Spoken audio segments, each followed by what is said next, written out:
वैरानी है, खामोशी है और वापस घर आ जाता है। नौजवान को घर में किसी की मौजूदगी का एहसास होता है। इसकी अम्मी आती है, बेटा आंटी आई है और इनकी बेटी भी।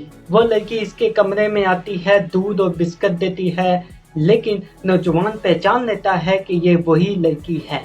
वो फौरन बाहर निकलता है, वो फौरन बाहर भागता है। नौजवान गोदाम की तरफ जाता है।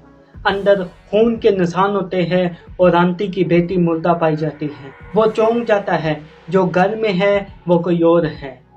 वो अपने कमरे में आता है और वही लड़की मौजूद होती है, बिल्कुल पुरस्कार अंदाज में। नौजवान कुछ लम्हे के लिए सब भूल जाता है, मगर फिर याद आता है ये वही है। नौजवान मोटरसाइकिल पर सवार होकर निकल जाता है। पीछे से लड़की पीछा कर रही होती है मगर नजर नहीं आती।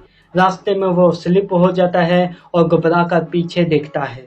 लड़की इसकी माँ और आंटी को भी काबू में ले चुकी होती है और अब वो अकेला है। पुलिस आ जाती है और लड़की को रोकने की कोशिश करती है। वो लड़की जो असल में एलियन है, एक लम्हे के लिए रुकती है, फिर पानी की तरफ दौड़ती है। पुलिस की गोलियों से जख्मी होने के बाद वो पानी में कूद जाती है और गायब हो जाती है। नौजवान जमीन पर बैठा सांस लेता है। एक आवाज आती है, हम नहीं जानते वो कौन थी, कहां से आई या फिर